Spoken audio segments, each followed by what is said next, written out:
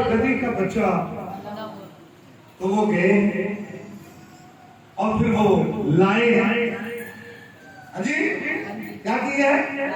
یعنی شاگرد جو ہے استاد کا حکم مان، شاگرد جو ہے وہ خدا کے کلام کو عملی جامہ پہناتا ہے، اور وہ گئے ہیں اور گدھی کا بچہ لائے ہیں۔ کیا کیا ہے؟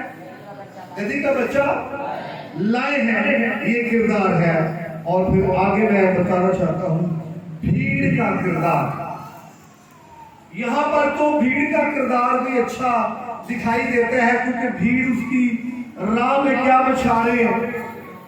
شاگردوں نے بھی کپڑے بچھائے ہیں، گدھے کے اوپر بھی ڈالے ہیں بچے کے، اور راہ میں بھی ڈالے ہیں۔ لیکن اس کو تمام حوالہ جات کو پیسج کو آپ پڑھیں تو آپ کو سمجھ آ جائے گی کہ بھیڑ نے بھی راہ میں کیا کیے ہیں؟ کپڑے بچھائے ہیں اور ڈالیاں لہرائی ہیں، خیر مقدم کیا ہے، ویلکم کیا ہے، اس کو خوش آمدید کہا ہے، خوشی سے ایکسپٹ کیا ہے اور خوشی کے ساتھ اس کو قبول کیا ہے۔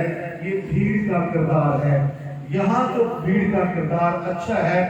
ویسے میں آپ کو بتانا چاہتا ہوں بھیڑ کا کردار اور شاگردوں کا کردار، اس میں ڈفرنس ہوتا ہے۔ شاگردوں کا جو ہے کردار وہ پراپر ٹھیک ہوتا ہے، لگاتار ٹھیک ہوتا ہے، اور بھیڑ کا جو کردار ہے وہ ہفتے دار ٹھیک ہو سکتا ہے، دلا بھی ٹھیک ہو سکتا ہے، اور تھوڑی دیر کے بعد یہی بھیڑ کہہ سکتی ہے ہمیں یہ نہیں چاہیے، ہمیں برابر چاہیے، ہمیں یسوع، ہمیں کون چاہیے؟ یہاں پر کیا کہتی ہے؟ مبارک ہے وہ جو خداوند کے نام سے آتا ہے۔ تو یہ چند روزہ پرستش بھیڑ کی ہے، لیکن شاگردوں کی پرستش پراپر ہے اور کنٹینیو ہے، وہ خداوند کو مبارک ہے۔ آمین۔ تو بھیڑ کے کردار میں اور شاگردوں کے کردار میں ڈفرنس کی سمجھ آ گئی آپ کو؟ اور آگے بڑھے تو مالکوں کا جو کردار، گدھے کے مالکوں کا کردار ہے، وہ بھی آپ کے سامنے رکھنا چاہتا ہوں۔ جی وہ لینے کے لیے گئے ہیں گدھا، تو مالکوں نے کہا کہ کیوں کھولتے ہو؟ انہوں نے کہا خداوند کو چاہیے۔ انہوں نے کہا لے لیں۔ تو مالکوں کا کردار بھی کیا ہے؟ اچھا مثبت کردار ہے۔ انہوں نے خداوند کے لیے دے دیا۔ کیا خیال ہے؟ خداوند کے لیے تو کیسا کردار ہے؟ اور آخر پر گدھے کا کردار، بے شک وہ جانور ہے، اس کو بھی آپ مد نظر رکھیں۔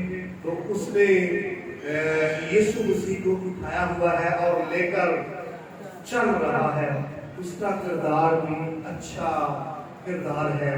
اور آخر پر میں آپ سے سوال کرنا چاہتا ہوں، پالم سنڈے میں اپنا کردار چیک کیا۔ پالم سنڈے کا جو جلوس ہے اس نے اپنا کردار بھی چیک کیجئے۔ میں نے پالم سنڈے کے لیے کیا انویسٹ کیا ہے؟ کیا میں نے پیسہ انویسٹ کیا اس کے لیے؟ کیا میں نے اپنی طاقت خرچ کی ہے اس کے لیے؟ کیا میں نے اپنا وقت پالم سنڈے کے لیے سنجیدہ طور پر سپینڈ کیا ہے؟ اور کیا جلوس کی جو عبادت ہے وہ بالکل سنجیدہ وقت میں نے گزارا ہے؟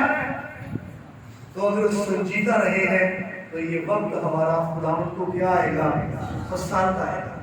تو اگر ہم اس میں جلوس میں شرارتیں کرتے رہے ہیں، ہاں جی، تو پھر قبول ہونے کی بجائے کی ہو سکتا ہے؟ بندہ رد ہو سکتا ہے۔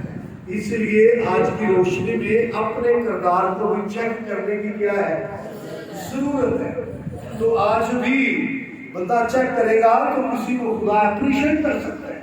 اچھی بات ہے نوجوانوں کے لیے، یا ہم نے اپریشیٹ کیا، چرچ نے نوجوان بچوں کو بچیوں کو اپریشیٹ کیا، لیکن زیادہ موثر بات ہے کہ خدا آپ کو ڈانٹ دے، خدا آپ کو شاباش دے، اور خدا کہے کہ یقیناً یہ شخص برکت کے لائق ہے، اس نے بازاروں میں میرے لیے فخر سے بھر گیا، شادمانی سے بھر گیا، اور اپنے ناموں کو میرے لیے بلند کیا ہے۔ تب خدا کو